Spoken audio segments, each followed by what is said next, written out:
दोस्तों, मेरे motivate for it channel में आप सभी का स्वागत है। आज एक न्यू टॉपिक लेकर आया हूं। एक जवान लड़के की कहानी, मेहनत से ना डरो। एक गांव में एक जवान लड़ढचका रहता था और वो अपने आलसपन और काम चोरी के लिए मशहूर था। सभी गांववासी उसे आलसी कहकर ही पुकारते थे, क्योंकि वो पूरे दिन एक पेड़ के नीचे पड़ा रहता और लेटते लेटते वो अपने फ्यूचर के बारे में सोचता रहता और अच्छे अच्छे सपने देखता।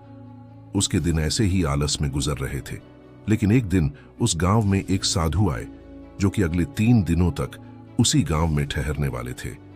वो दिन भर लोगों से चंदा करते और लोगों को उपदेश देते और रात में गांव के बाहर बने मंदिर में आराम करते।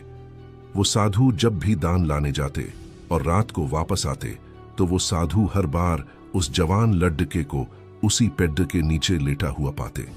साधु 2 दिनों तक ये सब देखते रहे और समझ गए कि ये लड़का मानसिक आलस का गुलाम है। तीसरे दिन जब वो वापस लौट रहे थे, वो उस लड़के के पास गए, जो अभी भी उसी पेड़ के नीचे लेटा हुआ था। साधु ने लड़के से कहा, बेटे, मेरे पास तुम्हारे लिए एक काम है। मैं चाहता हूं कि तुम उस पहाड़ी के चोटी तक जाओ और वहां से मेरे लिए एक पंख लेकर आओ। लड़के ने लेटे लेटे ही अपना सर पहाड़ी की तरफ किया और अपनी नजर उस पहाड़ी की चोटी की तरफ ले गया और उसने साधु की तरफ देखा और उपहास लेते हुए कहा, यह असंभव है।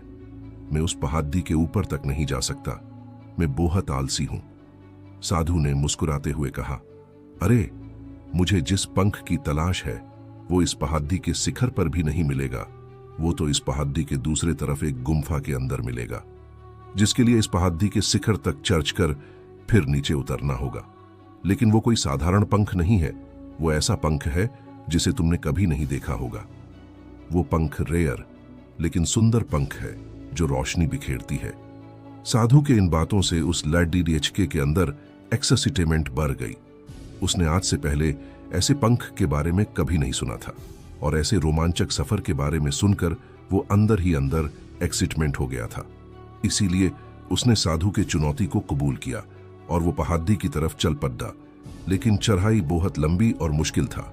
जल्द ही लड़के का शरीर थकने लगा, सांस फूलने लगी और शरीर से पसीना बहने लगा। लेकिन फिर भी उसने चलना जारी रखा।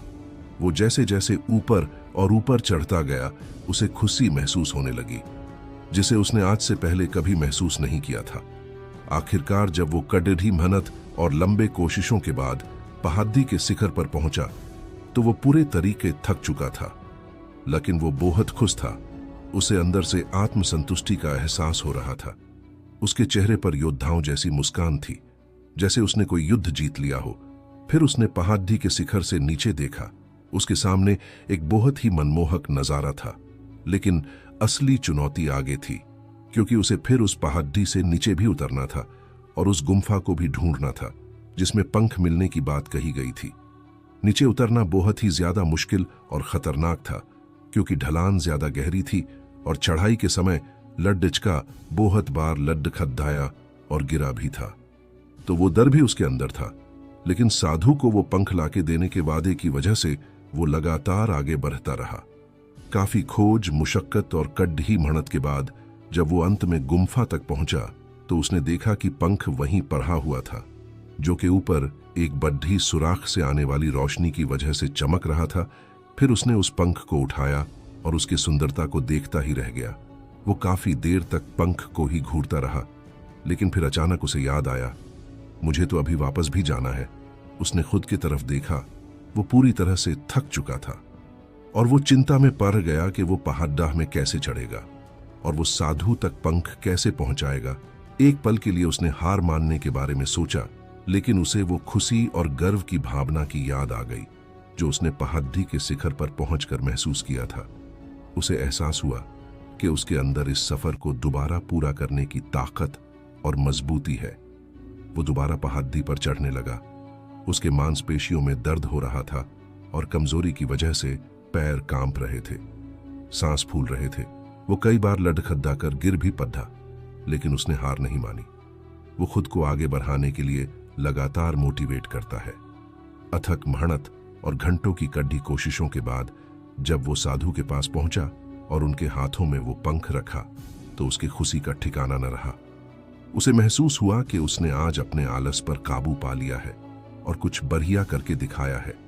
उसके चेहरे पर इतनी खुशी और संतुष्टि का भाव देखकर साधु मुस्कुराए और बोले, बहुत बढ़िया मेरे बच्चे, आज तुमने जीवन का बहुत ही महत्वपूर्ण सबक सीखा है कि आलस कोई ऐसी चीज नहीं है जिसे स्वीकार कर लिया जाए, बल्कि आलस एक चुनौती है जिसे दूर करना होगा।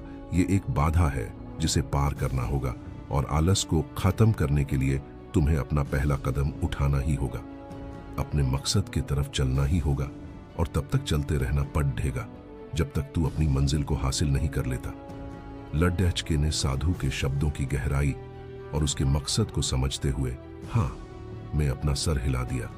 आज उसे एहसास हुआ कि वो हमेशा ही बड़ी और महान चीजें करने में काबिल था, लेकिन उसके आलस ने उसे रोक रखा था। अब वो जानता था कि उसके पास अपने रास्ते में आने वाले किसी भी बाधा को वो दूर करने की ताकत और मजबूती है। इसके बाद साधु ने उस लड्डैचके को आशीर्वाद दिया और उस गांव से चले गए। आशा करते हैं कि इस महात्मा बुद्ध की कहानी से आपको जीवन बदलने की नई दिशा मिली होगी। धन्यवाद।